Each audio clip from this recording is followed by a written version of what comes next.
nós vamos falar sobre inferno. Inferno é traduzido de duas palavras, Sheol no hebraico e Hades no grego, e quer dizer lugar dos mortos. Então, Sheol no hebraico, Hades no grego, infernos no latim e inferno no português. Qual é o significado? Habitação dos mortos, lugar inferior. Amados irmãos, vamos ver agora o que significa a palavra sepultura, que em hebraico se escreve kever, e em grego nemeion ou tafos, e em português sepultura. Qual o significado? Lugar para sepultar o morto. Eu já pergunto para os irmãos, lugar para sepultar o morto é a habitação dos mortos? Com certeza, né? E lugar para sepultar o morto é um lugar inferior? Sim, lembra dos 7 palmos, né? Da cova. E ainda se fala da Geena e do Tártaro. Geena era um lugar no Vale de Rinom, em Jerusalém, que se jogava os mortos sacrificados ao deus Moloque dos Amonitas. O que o verme não consumia era queimado no fogo, até levar às cinzas o corpo do herege. O verme e o fogo eram 2 agentes de destruição. E Tártaro é o suplício dos anjos maus, ou demônios, que rebelaram contra Deus, seguindo Satanás. Estes queimarão por longo tempo por induzirem os homens a toda sorte de iniquidade. Satanás, por sua vez, a Bíblia relata que queimará pelos séculos dos séculos, por dar origem ao mal. Mas um dia será destruído por completo, cumprindo a palavra de Deus que diz: serão abrasados de maneira que não será deixado raiz nem ramo. Lá em Malaquias 4:1. A raiz aí simbolizando o diabo e os ramos todos os ímpios. O inferno hoje não é um lugar literal de sofrimento como muitos pensam. A Bíblia sempre coloca a morte junta com o inferno. A morte é a sentença do pecado, o inferno o agente de decomposição para todo que morreu, ou seja, a sepultura. O poder do inferno é a morte.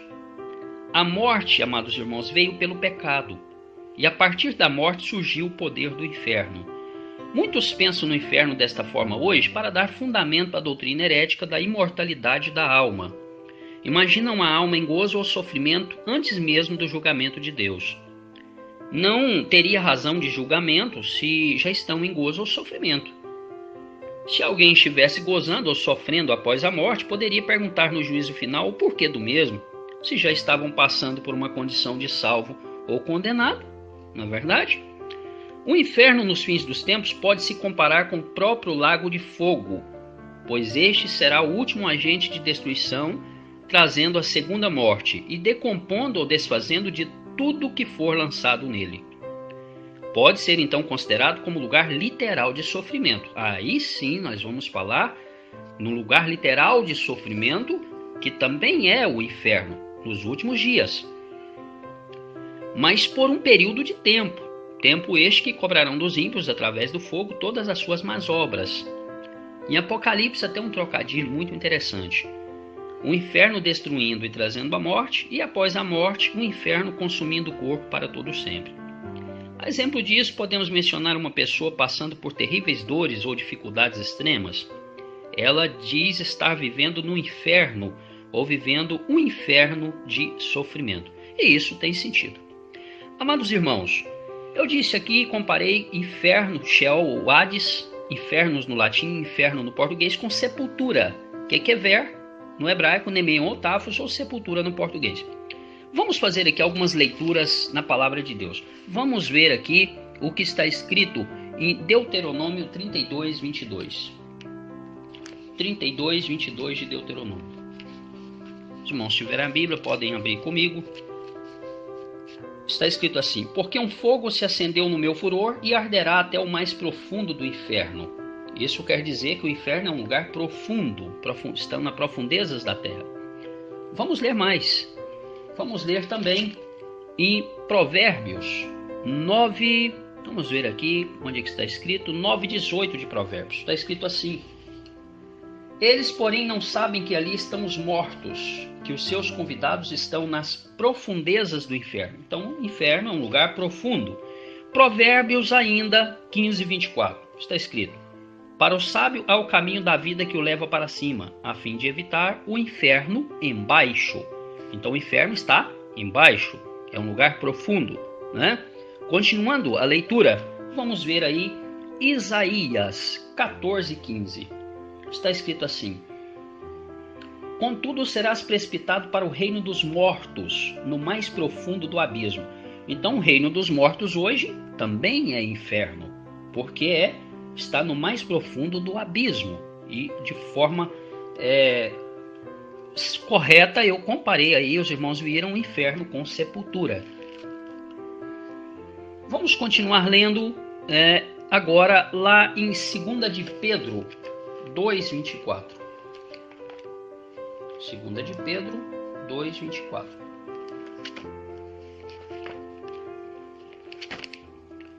Está escrito assim, ou melhor, 2:4, né? Ora, se Deus não poupou anjos quando pecaram, antes precipitando-os no inferno, os entregou a abismo de trevas, reservando-os para juízo. Para Pedro aqui, abismo de trevas. Ora, não é necessário dizer que abismo é lugar profundo, não é verdade? Então, irmãos, hoje o inferno é sepultura. Mas vamos ver então o que é que consome a pessoa na sepultura. Por quê? Porque inferno também é agente de destruição. O que é que diz o profeta Oséias no capítulo 13, verso 14? Vamos ler comigo. Oséias 13:14 diz assim: eu os remirei do poder do inferno e os resgatarei da morte. Onde estão, ó morte, as tuas pragas? Onde está, ó inferno, a tua destruição? Então veja que inferno é lugar de destruição. Lugar de destruição. Então nós vamos ver que Geena, no grego, passa literalmente a ser comparado ao Vale de Rinom, mas já no futuro. Então Geena pode ser traduzido lugar de suplício, promovido pelo lago de fogo e enxofre no juízo final de Deus. No juízo final de Deus. Lá sim é um lago que Jesus disse, lugar de ranger de dente. Mas Rinom, em hebraico, era usado para cultos idólatras, sacrifícios humanos, onde eles jogavam lixo e o fogo que queimava não se apagava. Está escrito lá em Josué 15:8, 18:16, 1 de Reis 11:7, 2 de Reis 16:3, Isaías 66:24 e Marcos 9:44. Tártaro, eu já disse, lugar reservado para os anjos condenados, escrito em Judas verso 6. Amados irmãos, na sepultura existe algum agente de destruição? Sim, existe, né? O que é que existe? O gusano, o verme. E justamente esse verme estava lá no Vale de Rinom, quando a palavra dizia que o bicho não morre, o fogo não apaga.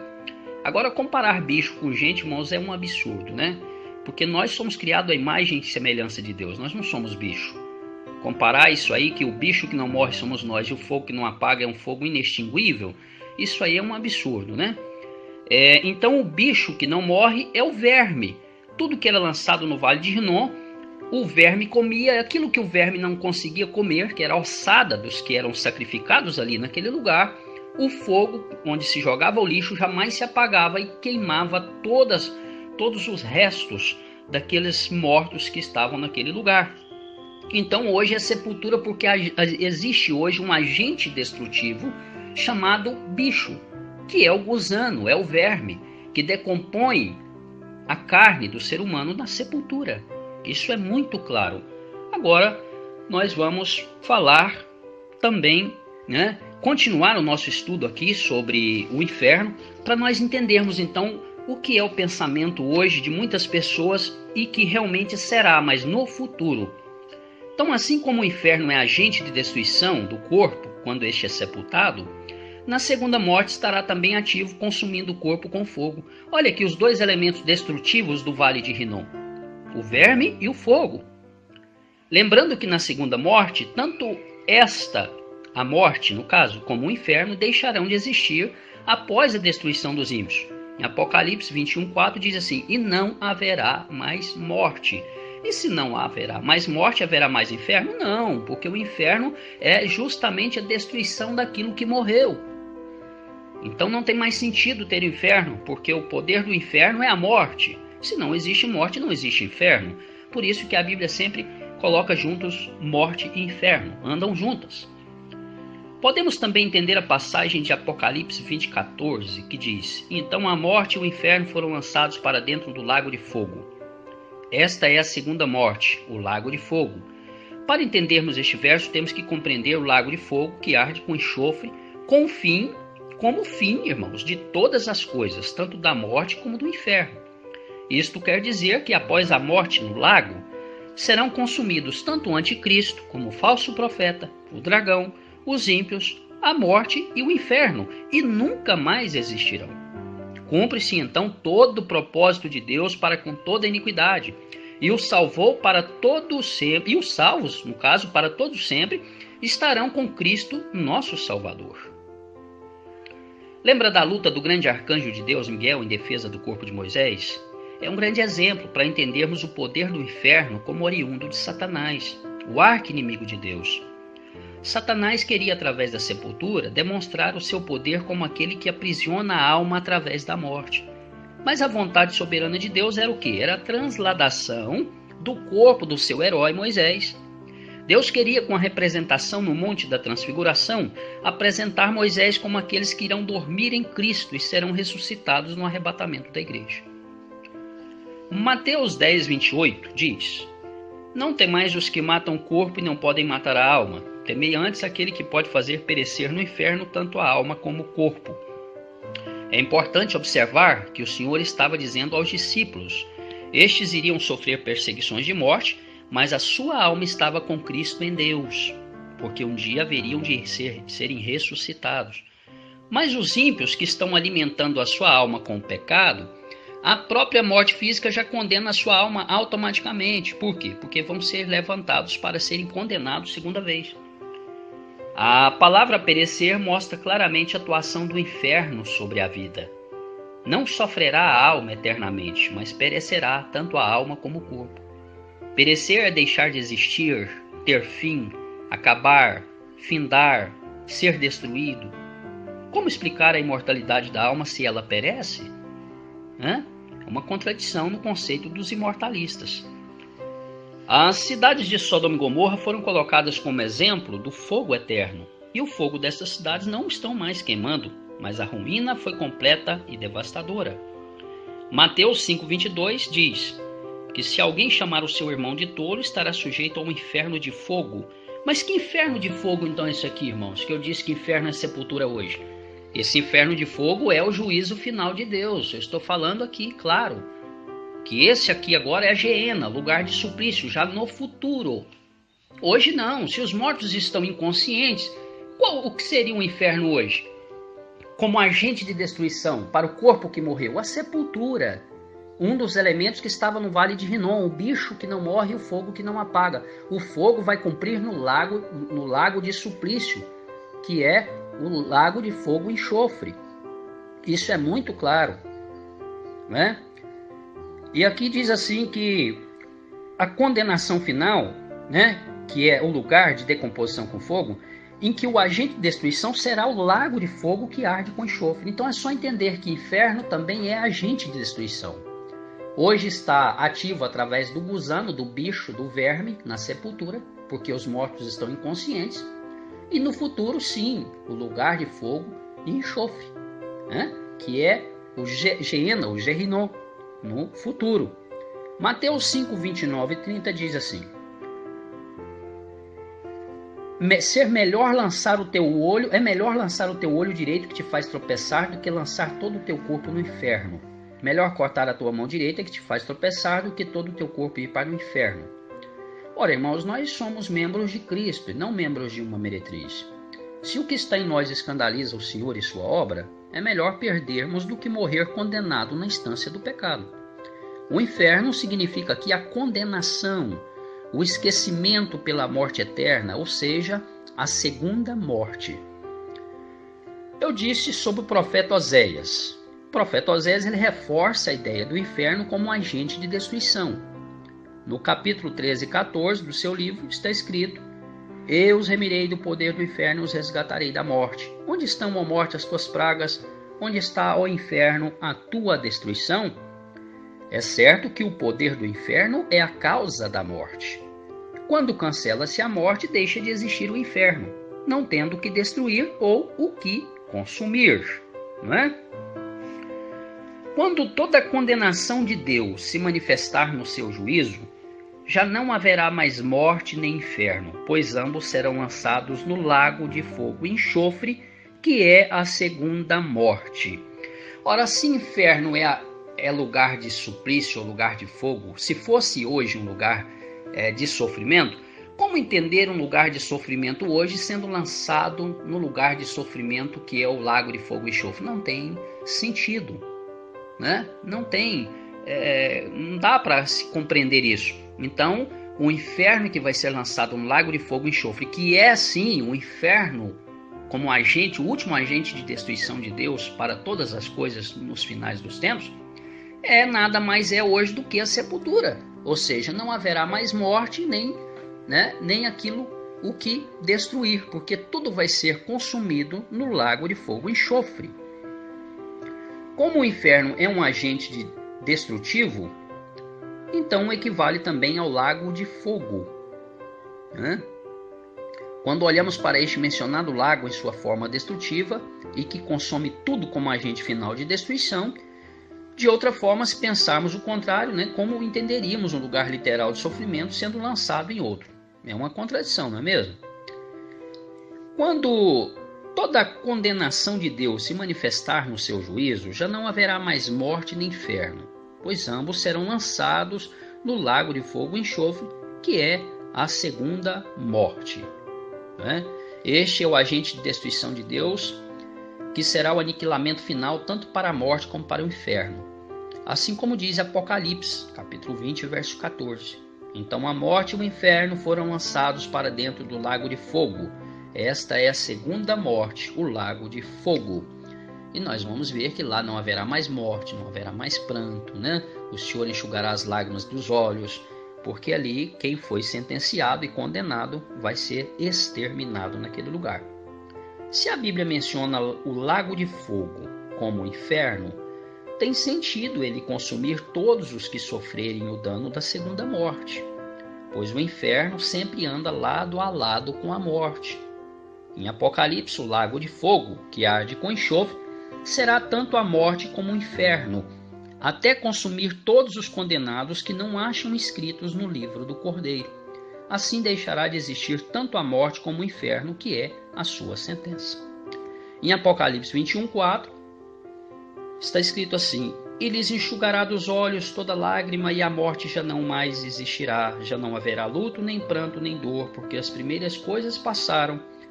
Ora, irmãos, se a morte não mais existirá, consequentemente o inferno será também extinto, não é verdade? Por que você entende, de que forma você entende que Jesus desceu a sepultura e tomou as chaves da morte do inferno? Porque simbolicamente esta morte estava sob o poder do diabo, é o que a gente vê lá em Hebreus.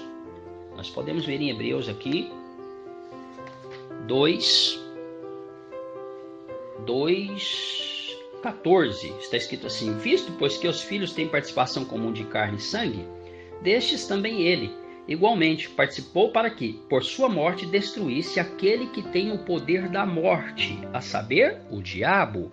Isso é simbólico, porque até mesmo no Antigo Testamento, o Senhor, quando queria ressuscitar alguém, o Senhor usava seus profetas, como Elias, Eliseu, e houve ressurreições, no Antigo Testamento também. Mas aqui o Senhor desce ao inferno. O que seria isso? Como está escrito aqui em Efésios 4:9. Ora, que quer dizer subiu, senão que também havia descido até as regiões inferiores da terra? Aquele que desceu é também o mesmo que subiu acima de todos os céus para encher todas as coisas. Como você entende que Jesus desceu ao inferno para tomar a chave da morte das mãos do diabo? Isso é simbólico, evidentemente. É porque ele foi sepultado. E ele foi sepultado em que sepultura? De José de Arimateia, um homem rico. Então, ele desceu à sepultura. Jesus foi sepultado. Então, por isso diz que Jesus desceu ao inferno, porque inferno hoje é sepultura, onde está um dos elementos de destruição que existia no Vale de Rinom, que era o verme, o gusano, o bicho que não morre. Por que se dizia que lá o bicho não morria? Porque constantemente ele tinha comida, né? Ele tinha o corpo dos hereges para comer. Então esse bicho estava ali sempre, né, comendo a carne daqueles que eram sacrificados aos deuses da idolatria naquele lugar. Agora, existia ali também um outro elemento de destruição chamado fogo, que é justamente o último elemento de Deus para a destruição de todas as coisas. E onde é que ele vai estar operando? Ele vai estar ativo no lago de fogo e enxofre, que é justamente o lugar em que Jesus disse que haverá ranger de dente. Sim, haverá sim, porque aquele que vai para aquele lugar vai ser queimado até expurgar todos os seus pecados e será exterminado, porque sofrerá o dano da segunda morte. Irmãos, tudo vai voltar como era antigamente. O primordial de Deus é o amor, é a paz, é a harmonia. Não vai ter reino dividido, como alguns teólogos colocam aí, de diabo reinando sobre os seus ímpios com o tridente, né, enfiando o seu tridente nos ímpios naquele dia, e como se estivesse reinando. Não, o diabo estará queimando pelos séculos dos séculos. Ele não vai ter tempo de se alegrar com o reino de ímpio e vivendo eternamente. Não, tudo vai ser exterminado. Vai reinar o quê? O primordial de Deus, o amor, a paz, a harmonia, tudo vai voltar ao que era antes, né? O que a teologia popular diz sobre a questão da morte? A teologia popular diz que a segunda morte, que será a sorte dos ímpios, é a sua final separação de Deus. Ora, final separação de Deus, se já estão separados, né? Mas isto é um grande contrassenso. Assim como não é possível alguém morrer segunda vez, a menos que tenha sido ressuscitado, também não seria possível aos ímpios sofrer segunda separação, a menos que fossem previamente reconciliados com Deus, não é certo? Além disso, se a segunda morte é uma segunda separação de Deus, então essa condição será temporária, porque a morte deixará de existir em seguida a destruição dos ímpios. Não é o que diz em Apocalipse 21:4? E não haverá mais morte? Então veja aí, irmãos, quantas contradições por falta de conhecimento, né, e de tantas heresias que foram chamando outras para poderem se sustentar. E, infelizmente, essa reforma no protestantismo não foi revogado no protestantismo esses tipos de heresias. Isso porque em meados do segundo século da era cristã, alguns pais da igreja, né, foram influenciados por essa filosofia grego-platônica, né? E isso não foi revogado no protestantismo. Passou essas heresias, mas não tem fundamento bíblico, não passa pelo crivo bíblico, cunho bíblico, pela acurácia bíblica, melhor. E é isso. A Bíblia não dá condições para entendermos e interpretarmos desta maneira, né? Então é isso aí, né? Então você vai entender lá o que está escrito em Marcos, né? Onde está escrito assim, e se tua mão te faz tropeçar, lá em Marcos 9:43. Corta, pois é melhor entrares maneta na vida do que tendo as duas mãos ires para o inferno, para o fogo inextinguível. Agora, esse inferno aqui já está se falando dele no futuro, ó, para o fogo inextinguível. Porque hoje o que extermina o corpo do ser humano na sepultura é o verme. Onde não lhes morre o verme, nem o fogo se apaga, se referindo aos dois agentes de destruição que existiam lá no vale de Rinom, que foi destruído por Josias. Ó, continua. E se teu pé te faz tropeçar, corta. É melhor entrares na vida aleijado do que tendo os dois pés seres lançado no inferno. Entrar aleijado, irmãos, é simplesmente morrer é melhor morrer desta forma, porque nós sabemos que lá na glória do Senhor todos nós seremos perfeitos. Então aí não cabe outro tipo de visão também, né? Então se aquilo que escandaliza a obra do Senhor deve ser realmente cortado em nós. É um ensino aqui, né, sobre os tropeços. Ainda continua dizendo assim: onde não lhes morre o verme, nem o fogo se apaga. O verme e o fogo são dois agentes de destruição, representando na primeira morte o verme, que é a sepultura, porque estão inconscientes, e na segunda morte o quê? O lago de fogo. Irmãos, só uma questão sobre a eternidade. Esse áudio vai ficar um pouquinho grande aí, né? mas uma questãozinha só sobre a questão da eternidade. Os irmãos lembram que aquilo que foi dado como estatuto perpétuo, a palavra perpétuo significa o quê? Que não cessa, contínuo.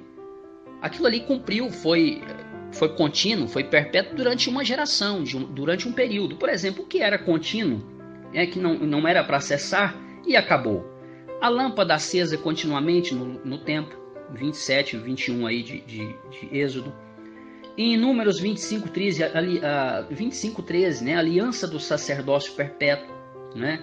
Os calções de linho que os sacerdotes vestiam por baixo da túnica para subir no altar do Senhor era estatuto perpétuo, né? Também o sábado era estatuto perpétuo, mas também foi cessado, né?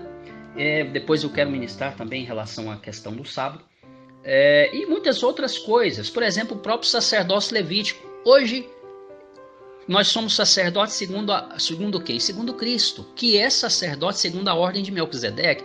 Então, a eternidade para nós hoje, irmãos, nós que somos efêmeros, ela é complicada, você não entende ela segundo a eternidade quando Deus cumprir com todas as coisas e se dar início ao dia eterno. Porque você, por exemplo, faz juras de amor eterno. Mas quando é que essas juras de amor eterno, essa eternidade desse amor, ela se encerra? Na morte.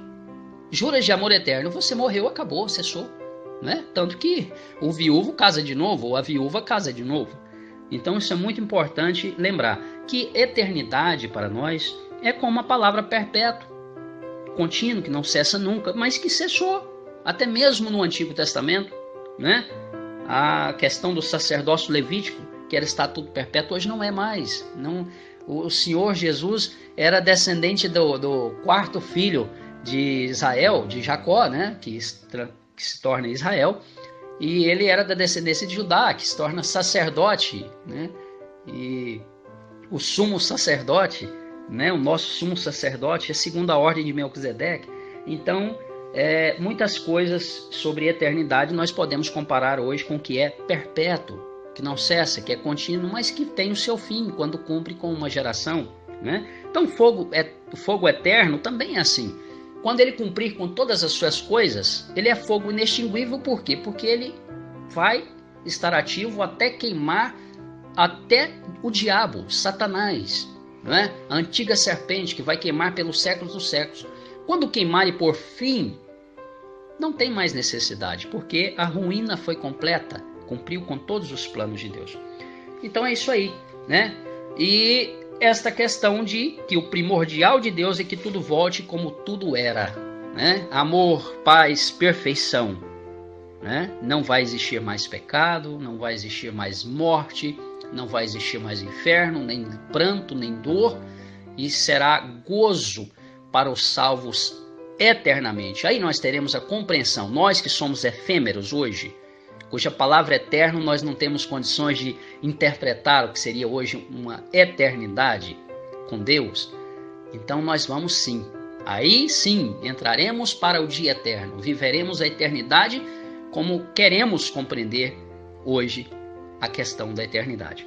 Irmãos, que esse estudo possa ter falado com você em algum aspecto e ter abrido aí a sua mente, né, em relação a esse estudo aí sobre o inferno. Inferno hoje, sepultura, porque estão inconscientes. E existe ali um agente de destruição, que o Oséias falou, que o inferno é agente de destruição. Existe ali o verme, o gusano, o bicho, né, que existia no Vale de Rinom.